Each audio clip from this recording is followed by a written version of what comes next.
গাড়িপ্রেমী কিছু উদ্ভাবকের মাথা থেকে বেরিয়ে এসেছে এক নজরকাড়া আবিষ্কার। এমন গাড়ি তারা তৈরি করেছেন যেটিতে নেই কোনো সিট, আয়নার বদলে রয়েছে ক্যামেরা, আর গাড়ি চালাতে হলে আপনাকে শুয়ে পড়তে হবে। এই অসাধারণ গাড়িটির নাম বানানা পিল বা কলার খোসা। গাড়িটি কাস্টমাইজ করা হয়েছে 90-এর দশকের ক্লাসিক হোন্ডা সিভিকের উপরের অংশ কেটে বসানো হয়েছে অন্যান্য যন্ত্রাংশ। তবে কৌতূহল জাগছে কেন এই আজব নামকরণ।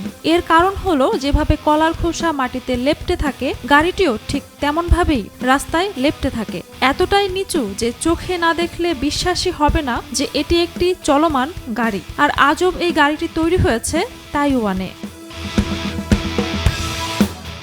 সবচেয়ে বেশি আশ্চর্যের বিষয় এটি চালানোর পদ্ধতি। গাড়ির ভেতরে সিট রাখার জায়গা নেই, তাই চালককে পুরোপুরি শুয়ে থাকতে হয়। বাইরে কিছু দেখতে চাইলে নেই সাইড মিরর। ক্যামেরা বসানো হয়েছে যেগুলোর লাইভ ফিড দেখে চালক রাস্তা বোঝেন। তবে এই গাড়ি বানানোর উদ্দেশ্য রাস্তায় হরহামেশা চলাফেরা নয়, শুধু প্রদর্শনীর জন্য তৈরি এই উদ্ভট গাড়ি। দ্য বুলেটিন এক্স নামের তাইওয়ানের একটি কার ব্লগ বলেছে, এই প্রদর্শনীর মূল উদ্দেশ্য ছিল ডিজাইন আর ইঞ্জিনিয়ারিং দিয়ে মানুষকে চমকে দেওয়া, আর সেটি তারা ভালোভাবেই করেছে।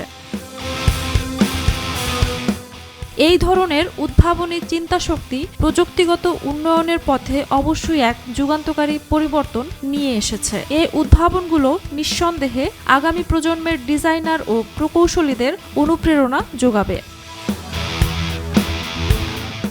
ঝুমা মৃধা, বৈশাখী সংবাদ।